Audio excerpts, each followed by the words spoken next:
Hello and welcome back to the Fit40 Podcast, where we simplify exercise and nutrition for busy parents 40 plus so they can improve their health and feel amazing. I'm your host, Brian Fitzsimmons, certified personal trainer and nutrition coach for people over 40 since 2015. And today we have another awesome topic on deck. Now, if you caught the most previous episode where we talked all about cardio and conditioning, I may have mentioned that we're going to be talking about all things muscle today. So how do you build muscle?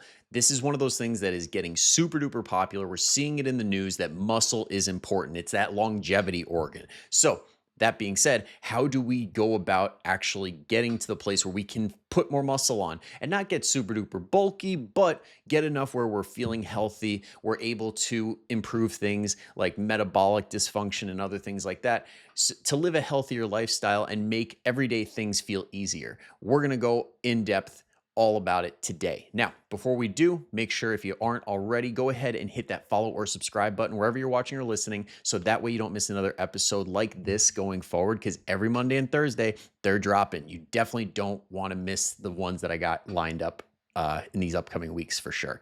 Now, let's get into it. So right now, it's that time of year where honestly, muscle building it's the prime time for it because we're not quite moving as much due to being in the colder weather, and we're starting to eat a little bit more, which means there's more calories in our system. So let's put that to use, because that is prime conditions for building muscle. If you're working out correctly, if you're doing the things I'm going to talk about, it will have really good results when it comes to building that muscle as best as we possibly can. Now, let's back it up a little bit, because I used to think that back in the day when I was a really young personal trainer, like the only way to build muscle is to do bodybuilding stuff, not to do powerlifting with low reps. Like I didn't think kettlebells would do shit, and I didn't think TRX would do anything either, because I'm like, that's not the right way to do it. That's not the proper way to do it. But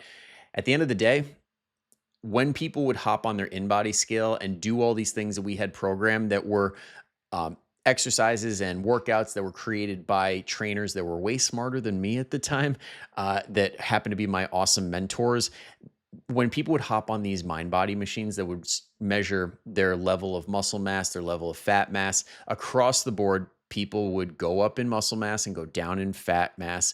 And they were doing TRX stuff. They were doing kettlebell stuff. They were doing stuff with weights. So basically what that told me is everything works, but why? Like, why does everything seem to work? And you see all these people promoting different products, different methods, and they all have success stories. Like, what is the deal? What is the connecting thing here? Kind of like with diet. Anytime somebody loses weight, it is all due to a calorie deficit. And that's why every single diet says, oh, it works, but they all work using the same mechanisms. So when it comes to building muscle, what are those mechanisms? Well, there's two primary ones that you need to concern yourself with. And the first one is mechanical tension. The second is progressive overload. Now, mechanical tension, if you want to sound super duper smart at your next, dinner party, you could just say, hey, mechanical tension increases muscle mass by activating intracellular sensors that stimulate protein synthesis via mTOR, MAPK, and ERK pathways, reducing protein breakdown and enhancing gene expression for growth. Now, what does that actually mean for the normal person? Okay. Sustained tension is the core physical signal that turns muscle contractions into muscle growth. So we're really thinking about that tension. Okay. And what does that mean? We just need to make it hard enough so that your body responds to make it easier for next time. And the way that we do that is by getting close to failure. Now, if you heard my little jab in the most previous episode, I said, yeah, just grabbing dumbbells or grabbing kettlebells and saying you're strength training doesn't work. You need to grab heavy enough. You need to do something that gets you close to failure with whatever reps that you select. So the reps are just going to get us to this place, like the reps and the combination of weight, or the reps and the level of difficulty that you're doing with whatever it is you're doing, so that we can get about 1 to 2 reps shy of failure. And that's technical failure, not these extended methods that you see people pushing, like forced reps or half reps or any of that stuff. No, this is just full range of motion, doing it with proper form. And if at any point you lose that, then that is what would be considered technical failure. And we want to stop 1 to 2 reps shy of that. So how do we get there? Well, that brings us to number two, which is progressive overload. And that just means that we're doing more than we did last time, whether that's weight, reps, time, sets, or choosing a harder variation. Because eventually, doing that, progressively overloading, leads to mechanical tension. Yeah, it might be a little easy on those first couple sessions where we feel like it's hard, but then we're adding weight over time and then we're getting closer to failure and we're like, oh, this is what real mechanical tension feels like. This is really close to failure. Whereas when you first start, you really don't have a gauge for it. You don't understand what true failure feels like. And that's why a lot of people, when they start and they're like, oh, I'm going to come up with like 1 or 2 reps shy of failure, they're actually like 6 or 7 reps shy of failure because they just don't know what they're capable of. And that's all part of the process. It's all a learning process at the end of the day, but this will get you there. But that being said, when we do more, eventually you do hit a bit of a ceiling and we get to a place where we're just climbing for one more repetition or maybe a little bit more weight because you just can't put 5 pounds added forever. Otherwise, we'll be curling 250 pounds by the end of the year. And we're not seeing that. Okay. Because when we hit this point and we're climbing for these like extra reps here and there, that is where we're hitting that stimulus point. And that's where the narrative starts to change a little bit. It's not just do more. It's, are we hitting that place where we're 1 to 2 reps shy of failure? And is that where we're getting to by the end so we can create that stimulus that we're chasing? Because if you get to that 1 rep or 2 and you're repeating weights week after week after week, you still will build muscle. And if that is happening, like you're not able to increase reps or weight week after week, and it's relatively soon, or it's just been a really long time, I would look into your recovery, like your sleep, your nutrition, and all that stuff, which we're going to talk about in a little bit. I won't get ahead of myself, but you always want to go at your strength training with the thought of, am I creating the stimulus I need to get the result that I want? Not, oh, I need to get this weight, I need to get these reps. It's like, no, are we getting to that place that we need to get to? And if you can, good things will happen. And when you're not using weights, for example, like let's say you're using TRX or body weight stuff like push-ups or things like that, you can change the movement. You can make it harder over time where it's like, okay, you're able to do this with relative ease. Let's do this harder variation. And it doesn't need to be anything crazy. It could be, for example, I go from single arm floor presses with clients and I'll be like, cool, you've got this down. Now let's do it without the support of your legs and challenge your core a little bit. So you lift your feet in the air and we call them dead bug presses. Now you do the same floor press movement, but you don't have your feet to help you and you have to really brace your core extra hard. So that's one way that you could change the movement and increase difficulty. Now, will that increase a ton of muscle? No, because we like stability when it comes to getting the most bang for our buck when it comes to muscle, but that doesn't mean that no muscle is being added. It just means that it's not as direct. So if your goal is to not get super duper bulky and things like that, those types of movements can help you build muscle, but not at such an accelerated rate. Now, even if you were to do strength training traditionally and do all the right things at this quote unquote accelerated rate, it still wouldn't be enough to be bulky. I'm telling you that right now. So you could go about it however you want, but mentally that does tend to feel a little bit better for people that are hesitant about stuff like that. And then you could also, along with changing movements, you could change the exercise order.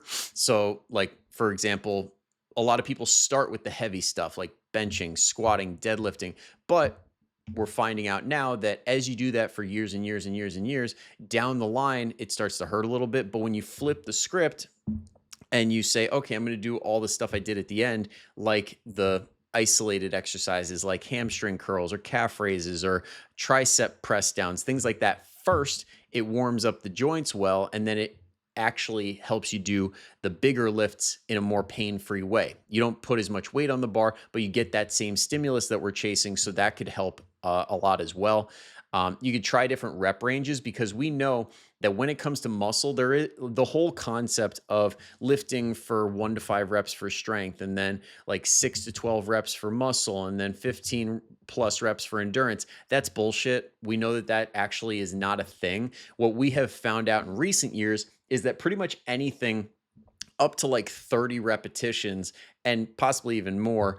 As long as you're getting to that 1 to 2 reps shy of failure point, it all adds muscle. So really only think about that 1 to 2 rep shy part, and then do whatever you think is best for you based on how your body responds. Because some people can lift super heavy for low weights, like say 1 to 5 reps, and do that with enough volume over time where they get super strong, like power lifters, for example. But some people, it just doesn't feel that great. They're just hurting all the time. So going up into a more moderate range, like that 6 to 12 reps, is awesome because that lets you kind of find your groove in the first couple of reps. And then you're really pushing hard for the second half of the reps. And you're getting a little bit more volume as far as like doing more reps with that same weight. So it's all contributing to more muscle growth.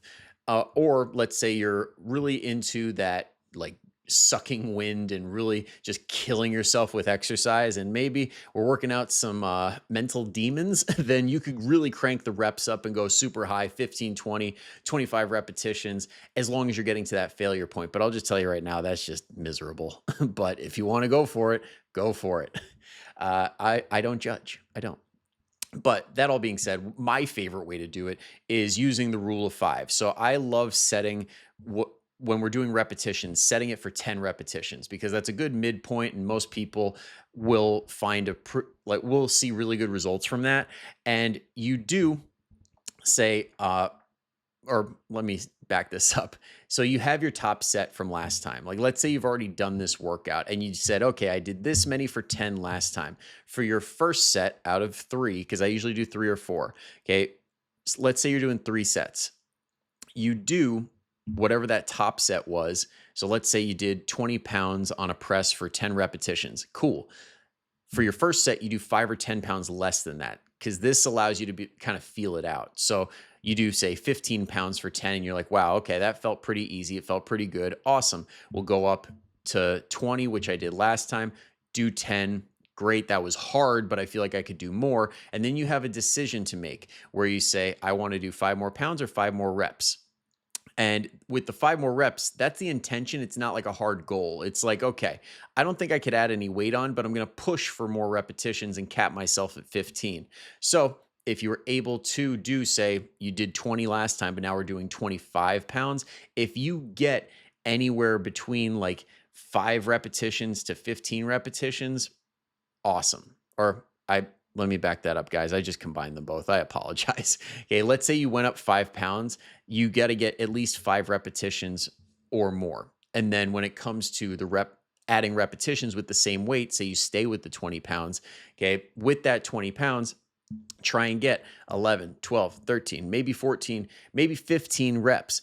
And if you get 15 reps, awesome. Next time let's add weight. But if you only get, say, 11 or 12, then that next week you're climbing to get to 15 eventually. So you get 13 the next week, 14 the next week, 15 the next week, and see we're kind of getting to that place where we're flirting with failure. We're not going completely, but we're ending like maybe a rep shy of that. So that's one way to do it. And I like it because it allows us to auto-regulate. So like, let's say, for example, you do that first set that's like 5 to 10 pounds less than your best last time, and you're like, man, this feels heavy. Then you could say, okay, when I do the next one, I'm going to get around 10 repetitions. I'm going to match last time, which is great. And then if you want to keep that weight again, because you're like, this is just heavy, it's feeling really heavy today, stick with it, chase that stimulus, get to that place. Don't force yourself to do extra weight when you're kind of feeling like crap. So you could get better results that way and possibly avoid injury. Yeah. And then it's also, the other reasons I like it too is because it's not going to drive muscle growth super fast, like a bodybuilder doing absurd amounts of volume. Like, I know I had a client whose boyfriend is actually a bodybuilder, and when she would do the workouts with him, she'd just be like dead, like super sore, super tired, because they're doing really high levels of volume, because volume does help drive muscle growth when you do this stuff. And when I say volume, I mean a lot of sets. So it would be 5, 6, 7, 8 sets of a certain movement. And when you do that, it is a gigantic stressor on your body. Now, if you fuel your body properly, you sleep like a pro, you eat like a pro, you get a bunch of protein, you eat enough calories, your body responds and puts on muscle really, really fast, even though you feel super sore like all the time. That's just like the bodybuilder lifestyle. But when you do this, where you implement that rule of five, where you do 5 more pounds or 5 more reps, then you're able to make like consistent increases over time, and you're not crushing yourself. You're able to actually live your life outside of the gym where you feel a little touch of soreness. You're like, oh, I did something yesterday, but it's not like, oh my God, I can't even sit down to go to the bathroom and get back up. So the soreness is a whole lot better. And like I said, you could auto regulate it like based on how you're feeling that day, because some days we just don't have it. And that's okay. Still show up, still give it your best, and adjust as needed. And then, along with all this, like I just alluded to, you need proper nutrition. You need to give your body the building blocks to build this muscle. So, first and foremost, it's actually calories, not protein, calories. Okay. Calories matter. People are like, oh, I got to go as low calorie as possible. Calories are the devil. Calories suck. No, you need enough calories because that's energy at the end of the day. It comes in many different forms, but you need energy. You need a certain amount of energy to do the things you got to do throughout the day. Now, once we have the amount of calories we need, or before I go into that, you can do this with calories. You could do this in maintenance or a surplus, like a slight surplus definitely helps the most with muscle building, but that will also come with a little bit of fat gaining as well. Usually not anything noticeable. And honestly, you could just dive into a deficit for like a month or two out of the year and then be totally fine and burn off whatever you gained, as long as you do it slow and we're not doing what's called like a dirty bulk, where you kind of just eat everything all for the sake of gaining mass and hoping that a lot of it is muscle. Doesn't usually go well. Um, but yeah, you could do it in maintenance for most people, because then that drives us into what I call gaintenance, where we're aiming to keep our calories in a place where our weight doesn't move much. But because we're in an environment like food wise, stress wise, it's forcing more calories and less movement based on the stressors that we have and the exposures that we have every day. So we usually end up being in that little bit of a surplus without even having to think about it.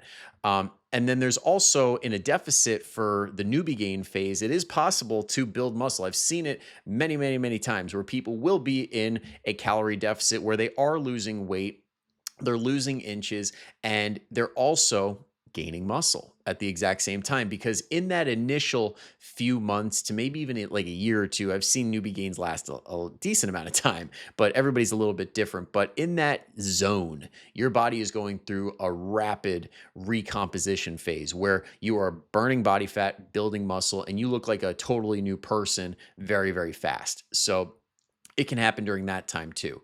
Next is protein. We want at least zero point 0.7 grams per pound of body weight. But if you want a more precise measurement, a gram per pound of lean body mass is more ideal, especially being that, like, let's say we're somebody who's in that 300-pound range, but we don't have a whole lot of muscle. Like, that's going to be more protein than you need for 0.7 grams per pound. Because that would, for 300 pounds, that would put you in the ballpark of, I want to say 210 grams off the top of my head. I hope my mental math's right. But your lean body mass might only be 130 pounds. So now we're overeating on the protein, and you could get more satisfaction and more results from eating more carbohydrates and more fats. So that'll fuel your workouts. So that'll allow you to eat foods that are a little bit on the tastier side, rather than forcing down tons of protein and making yourself eat stuff that satisfies that instead of enjoying yourself a little bit.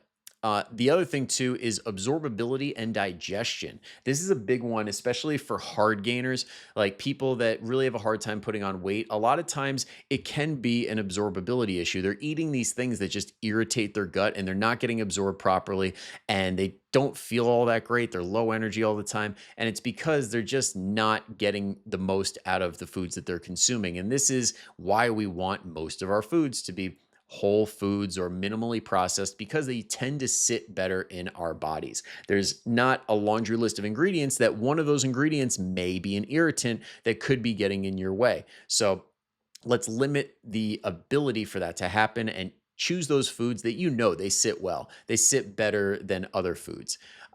Carbohydrates, like I just mentioned, we want carbohydrates because they are body's primary fuel source. Our body likes carbohydrates. There's no good reason to cut them out.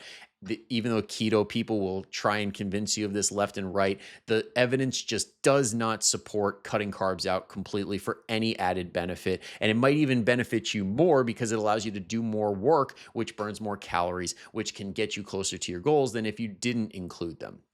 So you get more glycogen. When you eat carbohydrates, glycogen is that fuel source that when we're lifting our weights, we're pulling from, and it allows us to put more work in and get better results in the gym. And along with that, just a special note, fasting when it comes to muscle gain is not ideal. Again, the fasting crowd will try and convince you that this is not true, but the evidence just does not support that. When you compare consistent feedings of protein, especially where you have protein, say 2 to 4 times throughout the day at equal lengths of time between them, compared to not eating at all and then having 1 or 2 meals really late in the day, you don't see as good a results as the consistent feedings. And that's just human outcome data. Like that, you don't even have to argue about the mechanisms, like how they're like, oh, it raises growth hormone, it raises testosterone, it does this, it does that. Mechanisms don't matter if the outcome does not support it. So let's just go with what we know. All right. And then some other random facts are that there is no difference between machines and weights when it comes to muscle building. They have tested this directly and they're like, which is better? It's got to be machines, or it's got to be barbells, it's got to be dumbbells, and pretty damn close. Like nothing worth really changing your entire methodology around. So do whatever you like. Changing too frequently is less effective and it results in more soreness. So when I say changing too frequently, I mean workouts. If you're doing a new workout every single time you go in, then you are going to be extra sore because there's always a novel stimulus or a novel soreness that comes with doing new stuff. Like if you don't run at all and then you go for a mile run, your calves are going to be lit up. Does that mean your calves all of a sudden are going to get super strong? No. It just means that you're sore because you did something new. So that being said, if you're doing a program, try and keep that same program for 4 to 12 weeks. I like switching it up every month because that tends to be more like just about that right time where people are like, all right, can we do something different? And then we've kind of milked those movements enough where we can get some results from it, because that's the key. When you do an exercise, it's not enough to do it one time. You got to do it multiple times because you got to get good at it. And when you get good at it, then you can produce more force. And when you can produce more force because now you're more efficient at it, that results in more muscle growth. So we want to make sure that we're not just doing a bunch of random movements that we're not really all that good at, that we don't actually know how to do properly, and we're just doing 50 things crappy instead of mastering like 4 and doing them really, really well. All right. Because yeah, no one wants to put in all this effort to not see the results. And then last but not least is weighted vests just don't build significant muscle or bone due to plateauing pretty fast. And I know this is contrary to what a lot of people are seeing on social media right now, but at the end of the day, weighted vests, they're limited on what they provide as far as a benefit goes, because you can only put so much weight on your body and you can only go for so far of a distance before you kind of hit a plateau and your body doesn't respond the same way. You need to be able to get to that failure point. And when you do that with really long extended stuff like long walks, that will really drive the fatigue super high. And if you're not getting to that place and you're not really challenging your body in that way, then you're just not going to be building that muscle or bone. Like at the end of the day, strength training and high impact things like jumps, like controlled jumps or things like that, are what builds muscle and bone, plain and simple. So make that most of your plan if you're trying to build muscle. And then weighted vest walks are totally fine. If you caught the cardio episode on Monday, it's very good to have it in the plan, especially if you want to do, say, zone 2 cardio and it helps you keep you in that place. That's a really good use of the weighted vest, but it's just not a great primary way of building a lot of muscle and bone. All right. So that's that as far as muscle is concerned. But before you get out of here, make sure, if you haven't already, go ahead and grab your Core 4 bundle totally free by joining the email list. You get the Core 4 training on mobility and metabolism. You get your mobility flow along follow along routine with adjustments and everything you need. If you have trouble getting off the ground, knee issues, wrist issues, there's adjustments for any sort of issue you got going on. There's also 15 follow along strength workouts and a PFC cheat sheet so you can apply the nutrition stuff that I just mentioned. But if you're that type of person that's like, listen, I got your free stuff. I'm still not doing it. Like, I need somebody to crack the whip. I need somebody to hold me accountable so I could do the damn thing. That's what I'm here for. If you're close to Greenville, North Carolina, I'm here in person. You could schedule something with me. Or if you're not local, I do online coaching. You get your plan, you get your weekly check-ins. We're constantly talking back and forth to make sure that you are on the plan and you're not falling off. So whatever is right for you, we could talk about it. Either way, you just click that link down below to set up a coaching consultation. You and me could have a good chat, see what your goals are, see what you need, and pick the right level for you. All right, that's it for today. Thank you so much for tuning in. I'll see you next time. But until then, go kick some ass. Bye-bye.